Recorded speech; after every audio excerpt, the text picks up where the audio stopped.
بسم الله الرحمن الرحيم. Okay, so assalamu alaikum. Assalamu alaikum. Wa alaikum assalam wa rahmatullah. Thank you so much Wa for rahmatullah. accepting for today's podcast, in which we're reflecting on the previous month, so the last month, which has been February. I think we should first check in because we're all, local South London originals, but our paths have led us to different places. Said Zafar, assalamu alaikum. Where are you at the moment? How is everything going? Wa alaikum assalam wa rahmatullah. I'm in London at the moment. Alhamdulillah, to be honest with you, can't complain. Everything is going well. But I think all of us, and this is the sentiment that I got from a lot of people I've been speaking to recently, is that we're suffering from, I guess, fatigue from lockdown. We're getting to that point where everybody's done with being stuck at home for the whole time. Everyone's desperate to try and get some semblance of normality. So I think that's where we're at right now. I think obviously over the last month we were hoping that we'd get to that point where we would have some kind of normality. Obviously, lots of things have meant that that's not the case, but there's hope and there's light at the end of the tunnel. And of course, hope is a big factor, especially in our madhab. In Urdu, we say "Ummeed pe dunya qaim hai."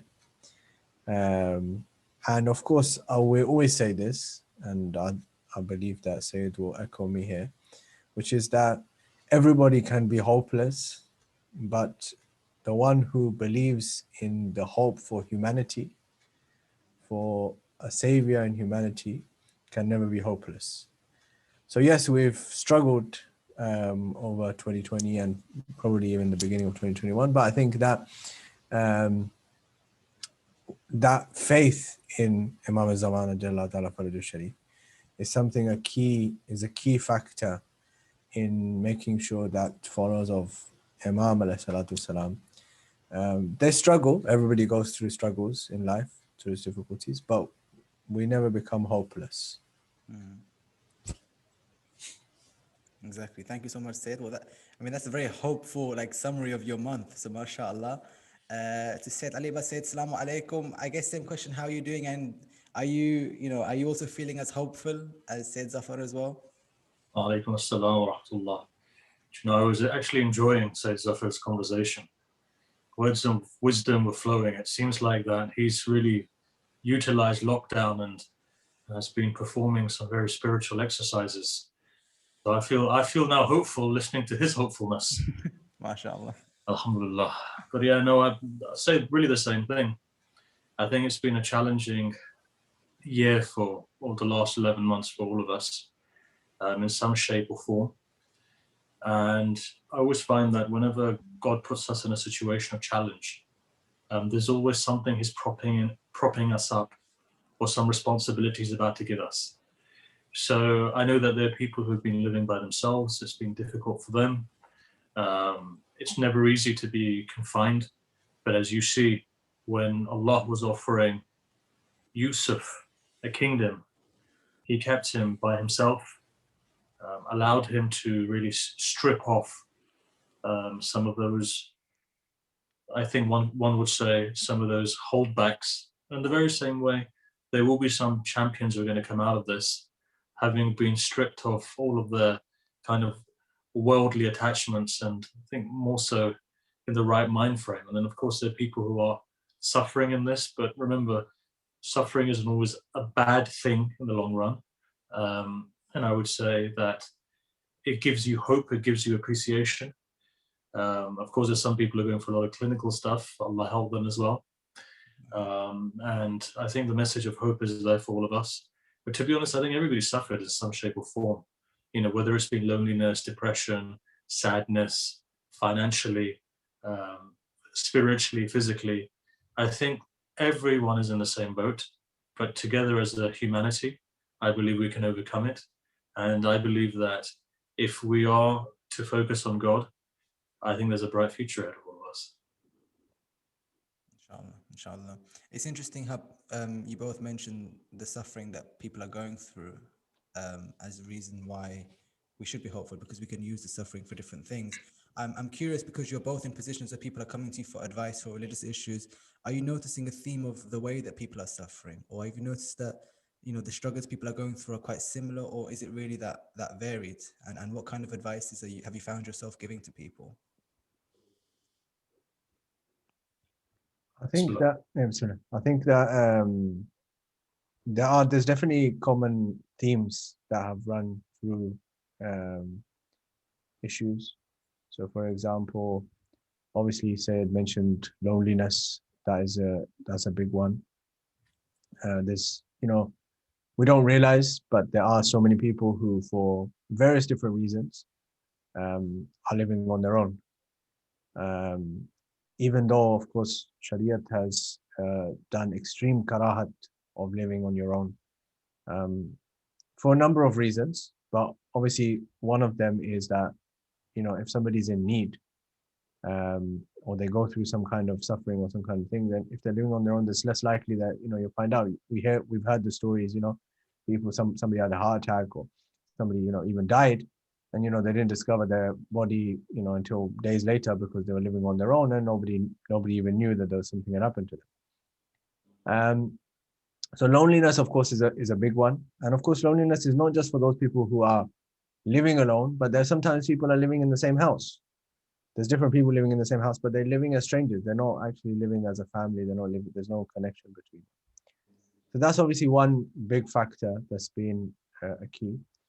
Some of the unfortunate, if you like, factors have been family matters. So, domestic violence, disputes between spouses, the stage of getting to separation, divorce, talaq, khula, all of these issues have definitely increased, a lot during lockdown. Some people have said, because it's, people are spending more time at home together, and that's leading to more arguments, more rows, more disagreements. Financial issues obviously have been a big factor. Lots of people have lost their jobs or lost their incomes, lost their livelihood, which has led to obviously problems in the home, within the family, so on and so forth. Financially, lots of people are facing challenges due to lockdown, because of work not being available, or so on and so forth. These are the common kind of theme of challenges that have been ongoing at the moment. Of course, there's specific challenges to certain people, certain types of work, certain types of associations, people whose focal point of activity was the mosque, the community center, the Imam Bargah Hussainiya. They obviously are suffering because there's nowhere for them to go. There's nothing really happening. People who have been technologically challenged, for example, who are not au fait with technology, they have struggled because, yes, things have been online, but they're not been able to access them. So all around, there's been a lot of common challenges in my experience. Obviously, a lot of specific challenges, and really, the uncertainty has been, I think, the common challenge. Usually when there's something going on, there's an issue, there's a challenge. We know that, okay, it's for this long, this many weeks, this many months, this much time. With this, of course, we have no certainty of how long it's going to be. It could be, it's already been a year, probably like next week will be a year since we started taking the whole issue of COVID-19 seriously. And it's still ongoing. There is some kind of end, but now the confidence in the government has been lost, that people don't really think that, especially after the budget announcement today, people don't think that, it's gonna be done quickly. You know, we're probably looking at another few months at least, if not longer. So I think these are overall the challenges that we all are going through. There's been, of course, spiritual challenge as well. On the one hand, of course, we say that people have got more time, so you can work on your spirituality. You've got that time. This is the advice that obviously I know Sayyid has given to a lot of friends and also myself, that at least try and use that time where you would have commuted. You would have spent 1 hour commuting to place of work, coming back. At least try and use that time to work on your spirituality. And obviously some people have, definitely you can see that it's allowed them to connect and do that. But these are overall the challenges, I think, that have been there in terms of common themes that have run through the challenges. And I feel that probably these are challenges that we'll continue to face even after the pandemic, because as we've heard so many times in this whole year, there's going to be a new normal. We will never go back to what it was like in the past. So I think it's given us a chance to develop those things, with how to become more comfortable with this new normal and how to deal with these challenges. This advice, Said, you're giving about time that Zafar mentioned. What is it? What are you telling people about how they use the time? And is there any practical guidance that you've found is effective for people in making the most of the time that we have lockdown? Please say. Bismillah. Carry on. Said, Ali Abbas, it was your advice. That's why I thought I'd come to you, because you were quoting. Yes. Bismillah. To just go more theoretical now, the first bab, the first chapter in most books on spirituality is the chapter of reawakening or awakening oneself. There's a book called Manazil al-Sa'irin, which is written by Khaja Abdullah Ansari, who was a very prominent mystic who'd written 100 stages, manazil, of purification. And each one of those can be multiplied by 3, beginner, intermediate, and advanced level. In the first stage of his spirituality, or of his journey of the spiritual path, he talks about awakening.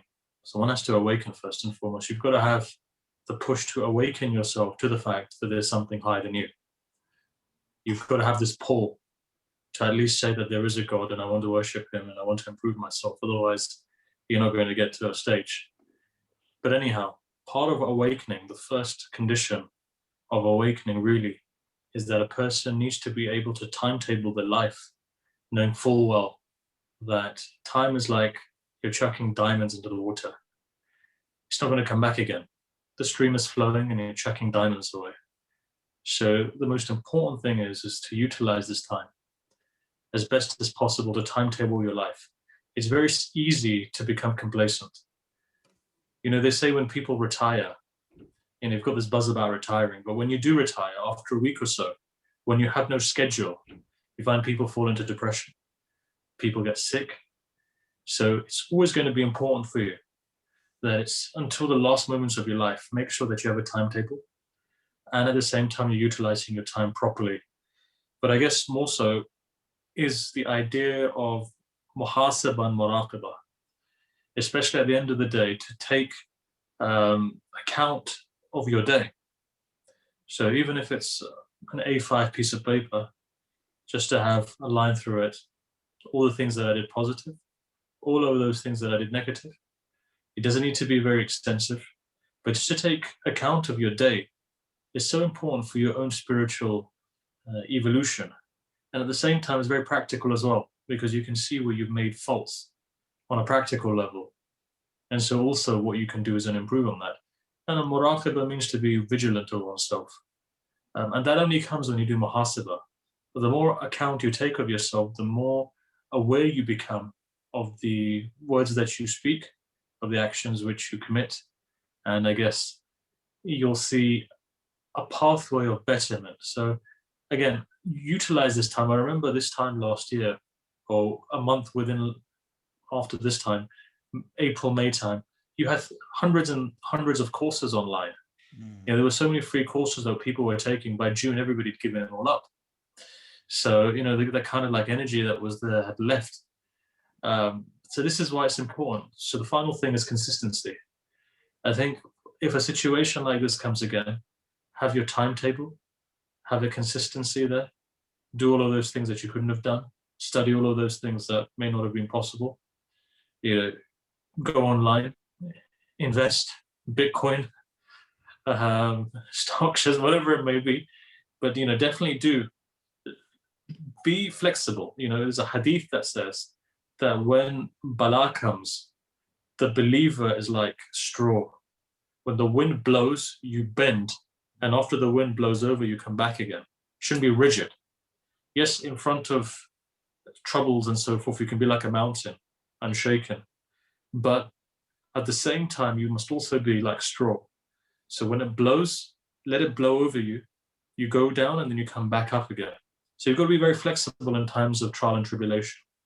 You've got to have a contingency plan. And now that we've already been in lockdown, let's say, God forbid, in 2 or 3 years' time, there's another lockdown.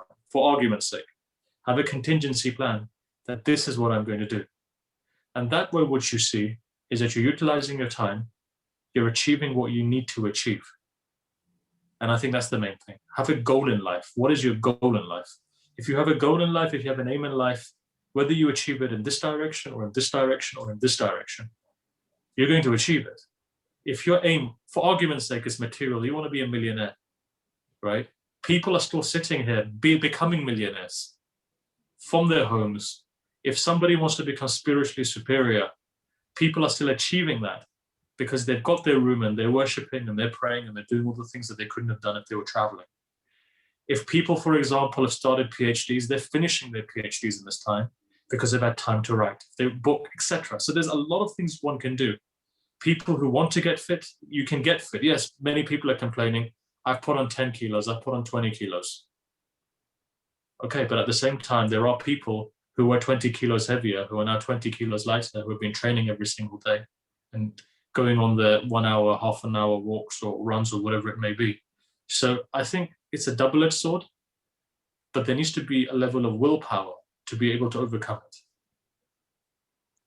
The analogy or the hadith of the straw, so that when wind comes, you blow with it and you're flexible, reminds me of the analogy of the bamboo tree, which is that similarly, wind does not break the bamboo, it bends as opposed to other trees. But the reason is because the bamboo tree doesn't grow the whole year round. It grows under the ground for the whole year, and you water it, and then in the summer it erupts and grows exponentially within a matter of 3 or 4 weeks of blossom. And the question is, throughout the year, we don't see any sign of this tree growing. We see others, but we don't see the bamboo, except in the summer when it exceeds the rest, because that consistency of watering it without seeing results ultimately pays off. And often we compare ourselves to others, and we look at other progress and put ourselves down, but we don't see that we are growing with that consistency. But the problem is, and this is one of those wow moments, but that we get in the majalis, but the problem is, not everyone gets there. And while everyone comes with good intentions, not everyone makes it. In the beginning, Said, you mentioned that some will come out successful, but not everyone does. So the question then is, amidst everyone who's trying hard, what differentiates those who try hard and stop after June and those who maintain that consistency? Because everyone has good intentions, but there's clearly some difference in the successful and the try hards. So what is that difference? I think that there's obviously, as always, there's multiple factors in this. I think firstly, of course, is the fact that one of the statements that you probably all heard many times before, which is that you have to work smart and rather than work hard. There'll be people who work hard, but they won't work smart. And what that means is that I have to know my own capabilities, my own limits, my own abilities, and work to maximize those. Okay. If we use an analogy from sport, there are some players who are immensely talented. Okay, in whichever sport you want to pick. and they don't achieve, or they bring lots of promise, but the results don't match their promise. Okay, even though everybody agrees that they are immensely talented. And on the other hand, there are some players who are not so talented naturally. They're not naturally gifted in that way, but they are much more successful compared to those naturally gifted people. And the difference between them is that the one who's not naturally gifted, or the one who's not naturally talented, knows his limitations. For example, in his game, he knows that this is my limitation. I'll play within this game. And playing within this game will bring me success because this is what I know, right? And this is what I'm good at, right?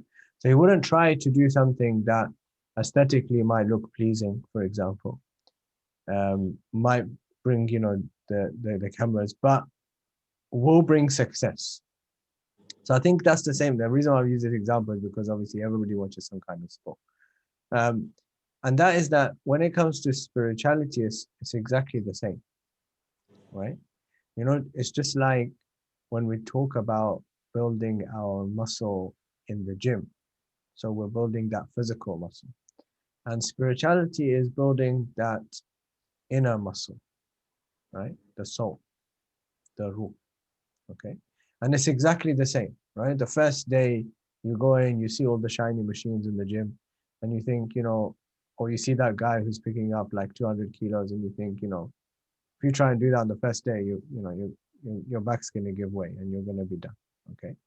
So you don't try and do that, and if you've got a trainer, the trainer will tell you, look, first you need to warm up. You need to basically train the body to be able to pick up the weight. You start with 5 kilos, and then you go up, okay? So it's the same thing, right? Usually what happens is that people come, like you said, people come with good intentions. Everybody has good intentions. But what they look at is for example, I don't know, they look at, or they hear the stories from someone like Sayyid about Atullah Bahjat, about Sayyid Ali Qadi Tabatabai, right? About, Abdul Karim Kashmiri, about the great mystics. Now, you can't get up and say, I'm going to become Muhammad Taqi Bahjat, or I'm going to become Ali Qadi Tabatabai, or I'm going to be, Abdul Karim Kashmiri. And, there's no harm in being inspired by these stories. Of course, we should be, but we shouldn't think that this was done in a day, or this was done in an instant or in a snap, right? This is, where the stories we're hearing about these are a culmination of a whole life's efforts. Okay, so when I want to get started on the spiritual path, okay, the key, of course, is to do it in something that's manageable but consistent. And this is very important in spirituality. Just like I said, this is why I use the example of working out, because it's exactly the same as working out. Is that there's no point of me doing 2 hours in the gym one day and then not working out for the whole week.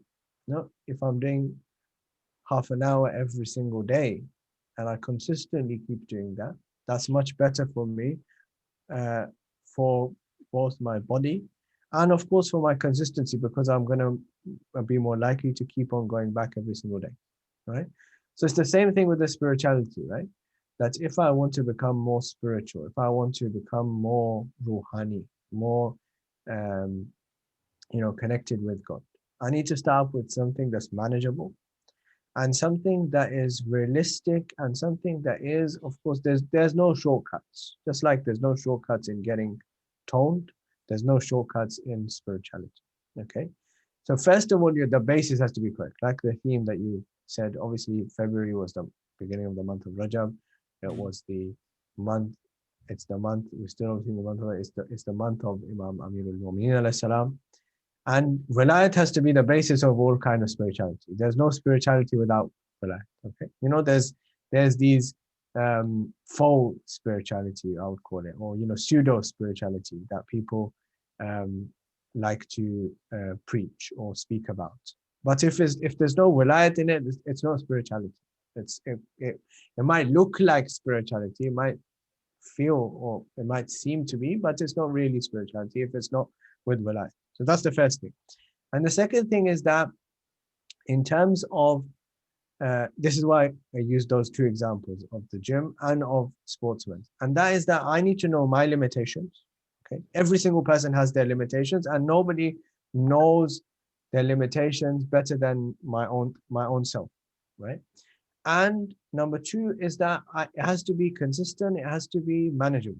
Right. So if I know that, for example, if I were to do this action every single day, and it's going to take out 10 minutes out of my schedule, then that's better for me than to try and do A'mal 2 hours, 3 hours, 5 hours on one day, and then that's it, I leave it for the whole year, right? All of these things. So this is the month of Rajab. Like, one of the easy Amal is that you're in the month of Rajab. The best action in the month of Rajab is tahleel, reciting La ilaha illallah. Okay. Now, if a person does tahleel, recites La ilaha illallah, okay, subhanallah. This is an easy spiritual way for a person to do. Yes, don't recite it so much that the spiritual effects become something else, but yes, recite La ilaha illallah, every day. This is a action that's recommended in the holy month of Rajab, or fasting in the holy month of Rajab, right?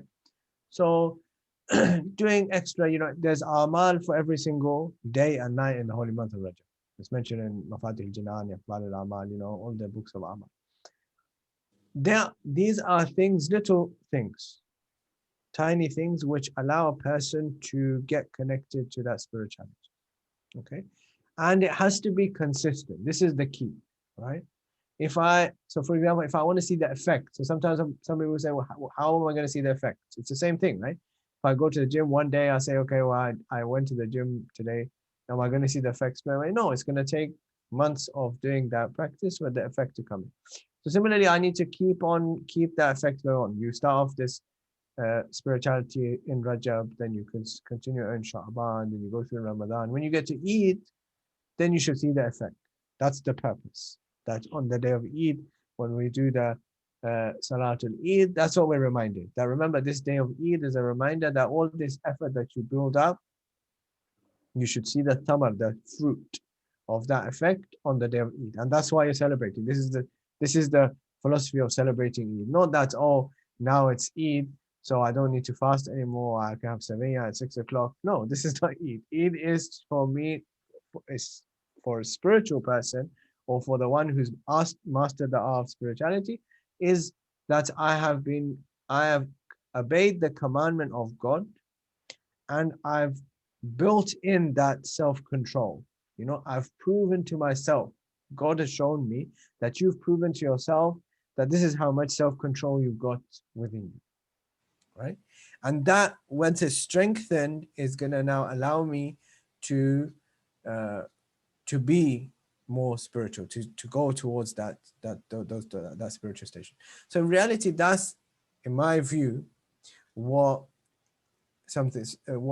needs to be, rather than for us to say that, okay, on Laylatul Qadr, how many du'as can I read, or how much 100 rakats can I do, and how many tasbih can I read. All these things, don't get me wrong, all these things are important. There's no doubt in the thawab and in the, but what is more effective is for a person to do something small or short, but to do it consistently and keep on doing that.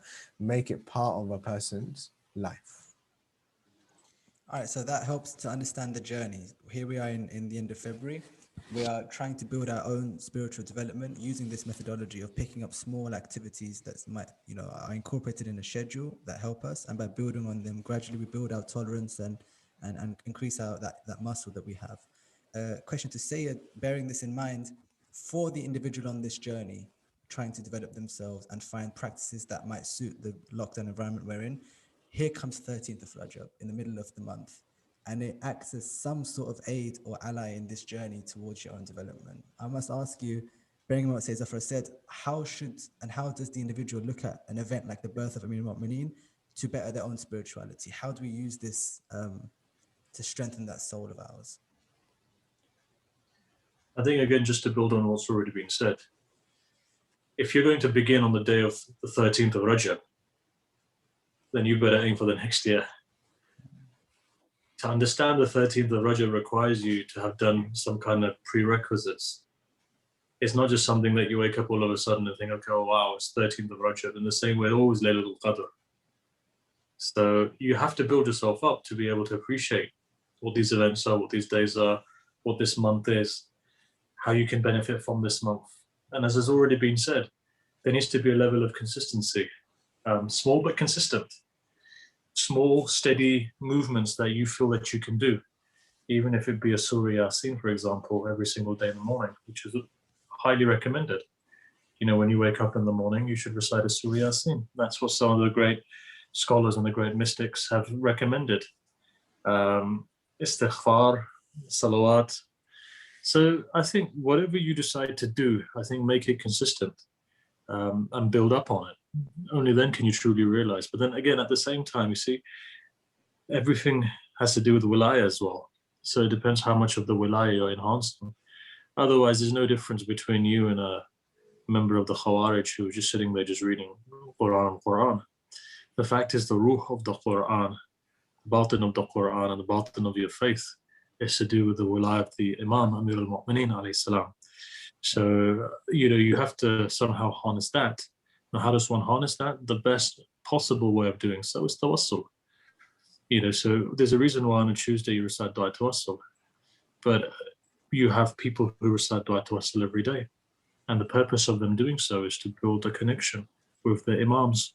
Similarly, you have people who would recite 100 salawat, 1,000 salawat, whatever it may be, dedicated to the Imam.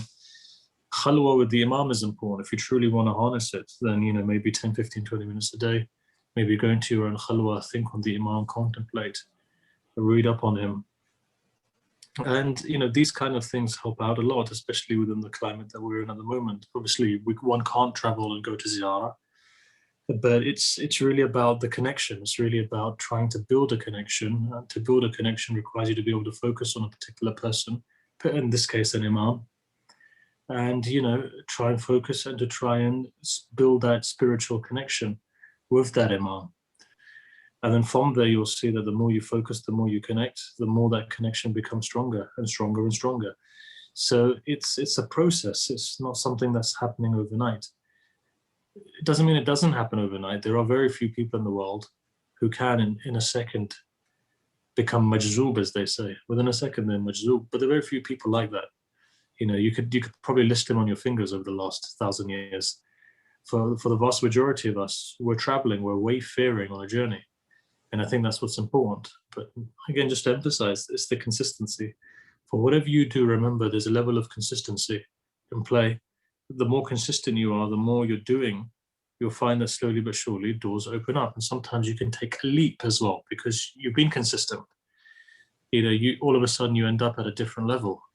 You've heard two examples just now, one of the gym, one of sports. So, you know, though I'm not really well versed, but I believe there used to be a footballer by the name of David Beckham who would wake up at 5 or 6 in the morning and train. And he may not have been as talented as somebody like Ronaldo, but the fact of the matter was that he got to the top of his game because he was very consistent and he consistently trained every single day of his life. Similarly, you know, you look at people who go to the gym, look at some of these bodybuilders or the life of the ones who are successful, they're up at 4 in the morning. We can't get up at Fajr, but they're up at 4 in the morning to train. Do you see? So if you want to truly train your spiritual self, you've got to start utilizing the best time. And the best time for spiritual progress is in the morning. But look, if you can't do anything, you can fast.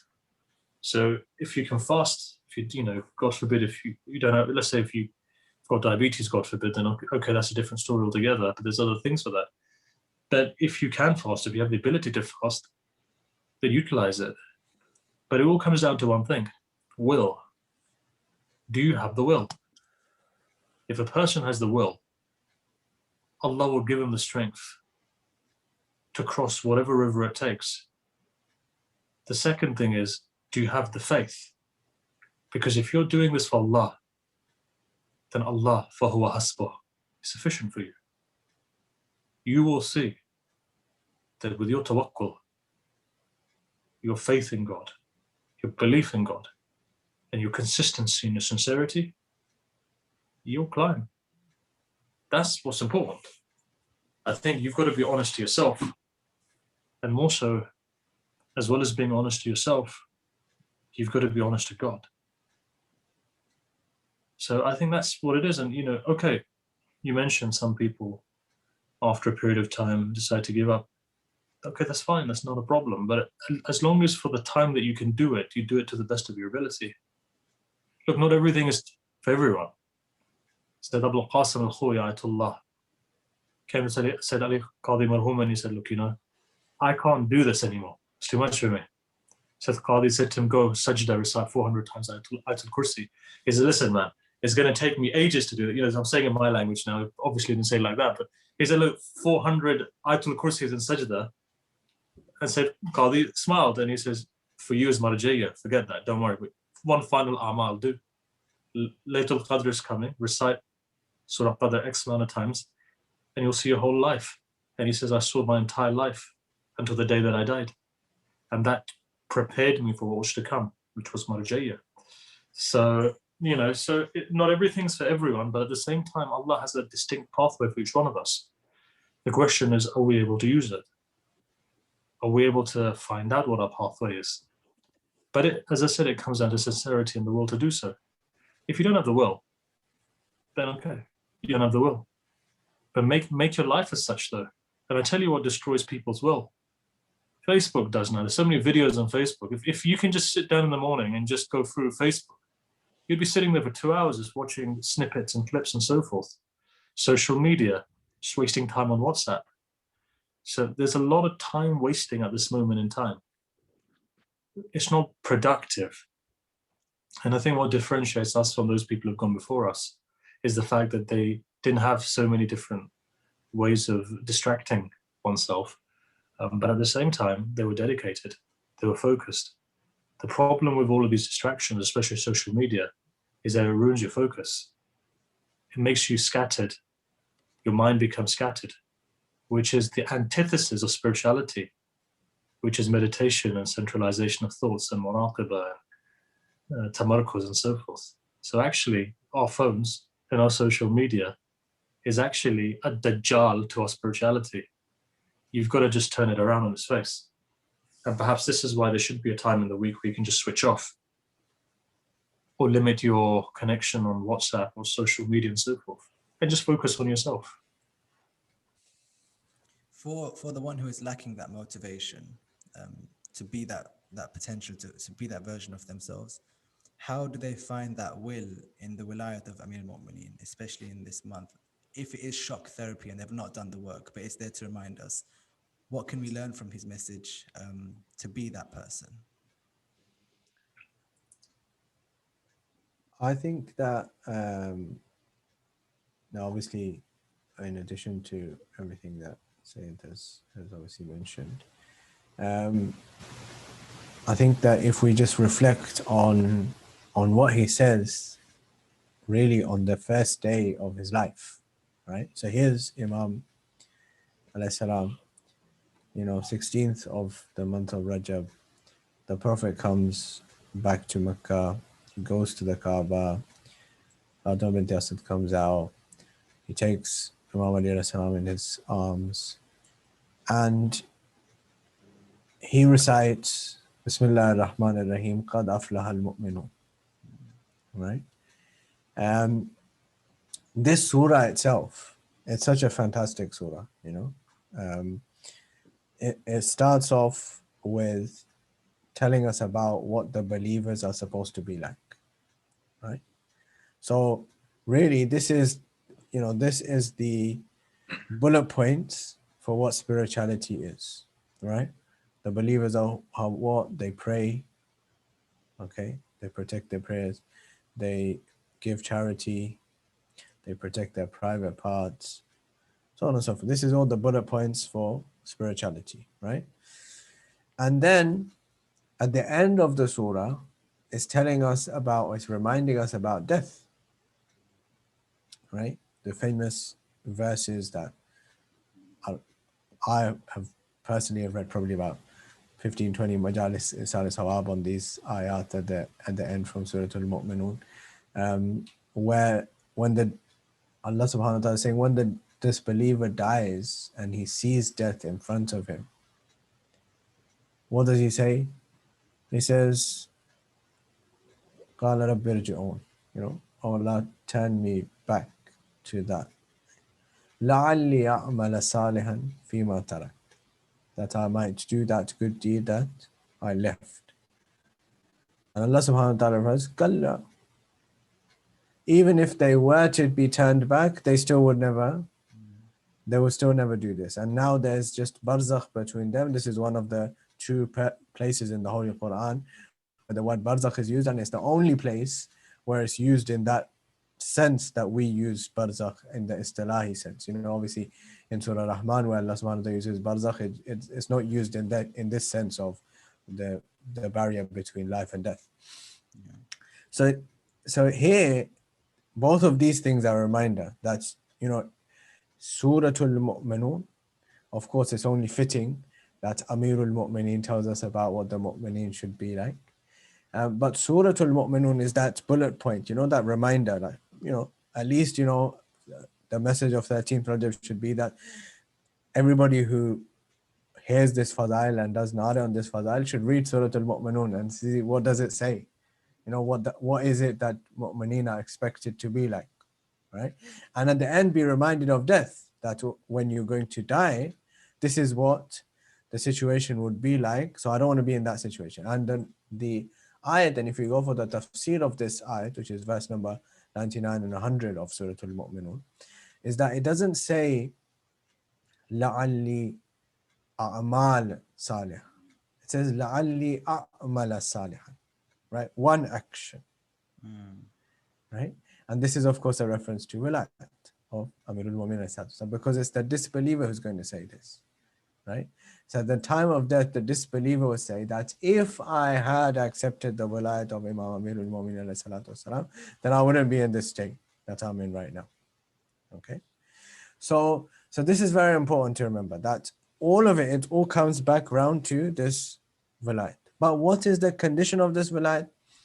If you read Usul al-Kafi, the second volume, right? At the beginning of the second volume, there's a whole chapter on the narrations about wilayat and the conditions to do with wilayat. Of course, famous narration that you all had many times before, Bunya al-Islam ala khams as-salatu wa-zakatu was-hajju wa-sawma wal-wilaya. Okay, wal-wilayatu ahammuhuma, and all the variations of that narration. That's the beginning of that chapter. That Imam al-Baqir alayhi salatu wasalam says that, Islam is based on 5: Salat, Zakat, Hajj, Som, and Wilayat. And Wilayat is the most important, the narration which is from Zurara, where Zurara asks him which one's the most important, and the Imam says Wilayat is the most important because all of the rest are based on Wilayat.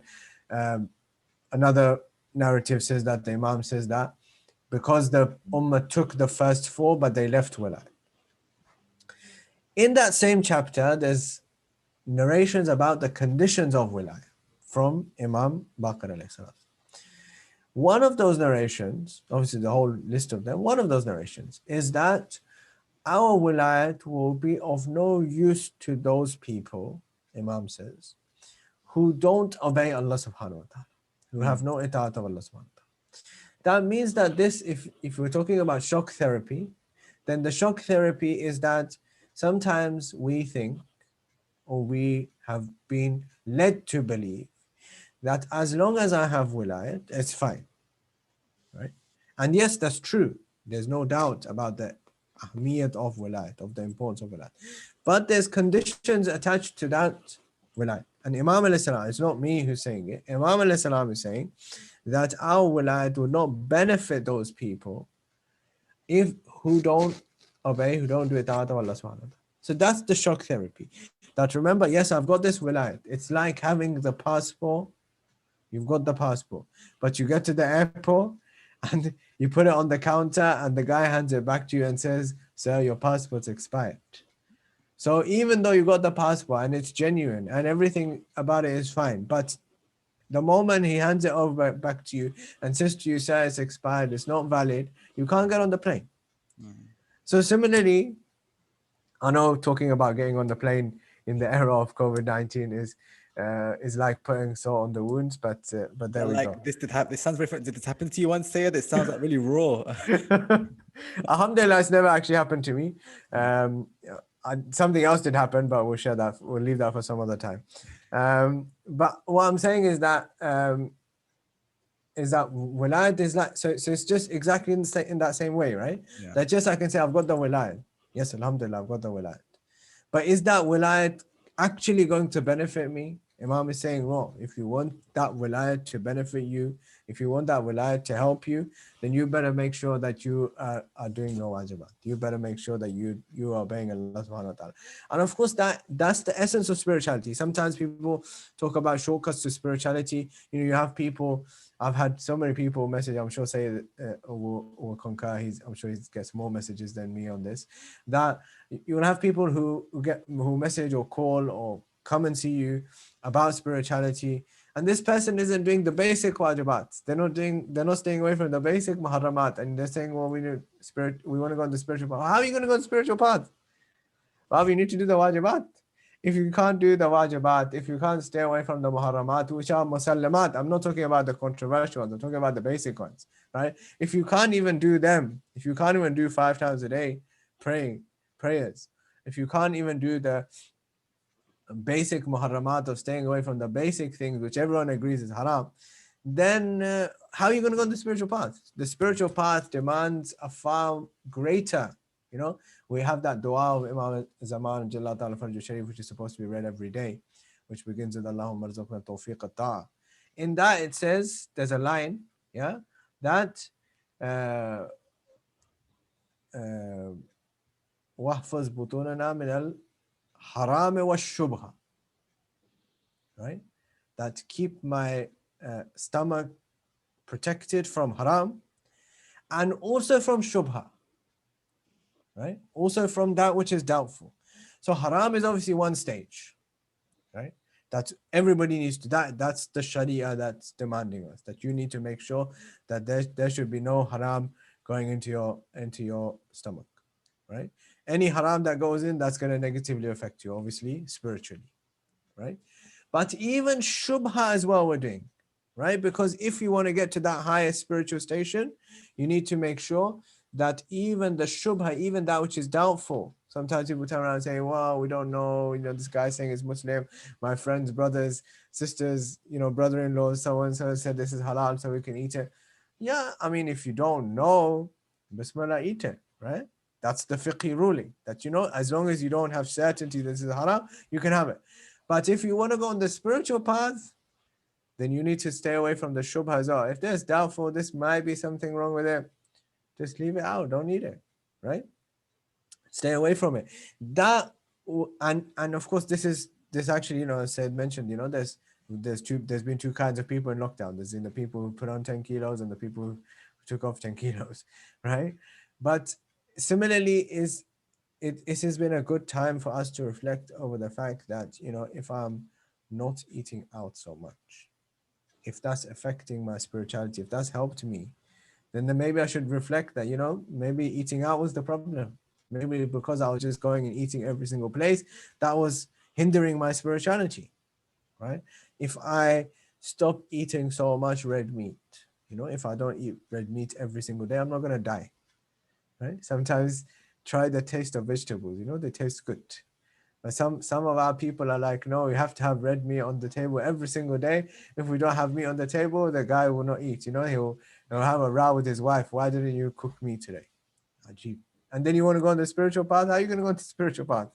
If you want to go on the spiritual path, you need to connect with nature. You should do food tutorial videos. I think it'll be really helpful for them. You need to connect with nature as well, right? You need to eat the vegetables. So I mean, and that's from a health point of view, of course. That's from a health point of view, but also from a spirituality point of view, right? Okay. Now, I'm not saying, there were some of the Urafa and Zuhad of the past, they would leave meat entirely. Of course, that's not the Mutaliba, and that's not something we can do, and it's not practically, it's not possible either. But we can definitely reduce the meat intake, and that will help. That will help our spirituality. It's also going to help the environment.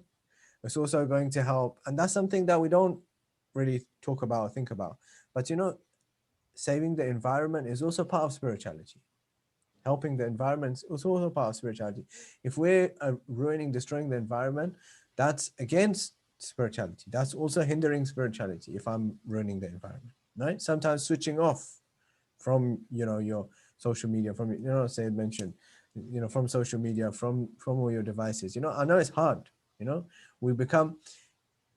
I was reading somewhere that more than hard drugs, is this addiction with our with our gadgets, right?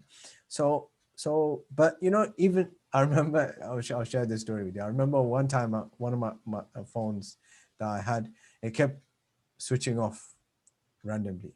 So I went to the shop to ask this guy. I was like, why does it keep switching off? So he said to me, how much do you use your phone? So now, obviously, nowadays iPhone has got that. How many hours have you done? I try not to look at that because when I look at that, I think to myself, how many hours could I have used from that to do some things to enhance my spirituality? Yeah. And this guy said to me, look, you're using your phone too much, right? So I said, well, what should I do? He said, we'll try and use it less. Okay, fine.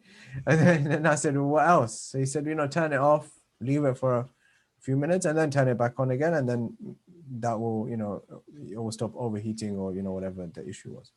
So basically, the point is that this is something that we're all struggling with. Everybody who's got a phone, everybody's got a smartphone. The phones of somebody once said, now we've become dumb people with smartphones. Right? That our intellect has become salb because of relying on these smartphones. So that's something that really we should work on and think about. So in summary, I know I've spoken for too long and won't bring Sayyid back in. But I think in summary is that wilayat is, and just for shock therapy, is that wilayat is your ultimate passport for dunya and hereafter, without a shadow of doubt. There's no other option. However, I need to make sure that this vilayat is actually helping me in my life, in dunya and in akhirat. And the only way it's going to help me is that if I'm acting according to the way that Imam Amirul Mu'minin said. If I summarize all of that, then in one line is that when we recite in adhan and iqamat, what we say ashhadu anna amir al-mu'minina wa imam al-muttaqina. So he's the amir of all the believers, but he's the imam of muttaqin, right? He's the leader, he's the one who muttaqin will be behind. Okay, so that means that if I want him to be my imam in that sense, not in the sense that of course he's the imam of all of creation, but if I want him to be the imam in this sense, then he is imam al-muttaqin. That means I have to be muttaqi. If I'm muttaqi, then he's going to be my imam, then he's going to be the one whom I'm going to be able to stand behind on the day of judgment. So reality is that this vilayat should be the way, the path for me to become that spiritual person, even though, as Sayyid said, everybody's got their own path. Not somebody's going to become Ali Qadi, Tabatabai, somebody's going to become Abul Qasim Khui. Both of them have got their contribution to Shia Madhab, which are invaluable. There's no, thani to them. I'm very happy to put myself on the line to say that there's nobody who comes close to them. Whether it's Sayyid Ali Qadi Tabatabai or Sayyid Abul Qasim Khui, in their various fields, their contribution is legendary and probably will stay that way for maybe another 100 years. Okay, so that means that everybody's got their own role and everybody knows what their own. So maybe the first thing is that I need to identify what is it that I'm capable of doing. And most of the time, there's that line in that famous film, don't ask me which film, that famous film is that we're not our fear is not that we're inadequate. Our fear is that we are much more powerful than we believe that we are. Over to you. Sayyid, thoughts? No, the time is up, so I am very grateful for listening and learning today and hearing this beautiful conversation. Alhamdulillah. But close us off then with last word on this specific point about knowing your purpose and finding your role, as people will be hoping to do going forward in the rest of the year. What do we take from this month to find our purpose? And okay, I'm not going to be Sayyid Khadi, I'm not going to be Sayyid Khoui, but how do I find out what my role is going forward? Why can't you be Sayyid Qadi? Why can't you be Sayyid Khoui? Aim high. Aim high. Try. Keep your aims lofty. Try your best. Remember one thing. The only thing Allah wants from you is for you to try your best with sincerity. That's it. So try. Jazakallah. So thank you for listening, and we hope that that voice of hope is something which all of us keep and hold dear to us, that no matter what the issues that we face going forward in the rest of this year, we have taken stock of our current experiences and are building routines and schedules and habits and activities that are enhancing our spirituality, and taking advantage of the time that we have to be alone, for solitude, for reflection that we discussed, for building our relationship with nature, education, and wilaya, and making sure that we value the relationship that we have with Amir al-Mu'mineen, with Ahl al-Bayt, so that gradually we are building ourselves up to take the most from the gift that we have of being followers of Ahl al-Bayt. And finally, because you mentioned the difficult times that we're in, we hope all of the listeners are keeping safe and keeping healthy and well. Thank you for listening, and sincerely, we pray that we internalize the positive messages and the view of positivity and hope and love that we all want to spread. May that become who we are, and may that stay who we are. Thank you so much. We'll see you in next month's edition of Monthly Reflections. Ma'as salam.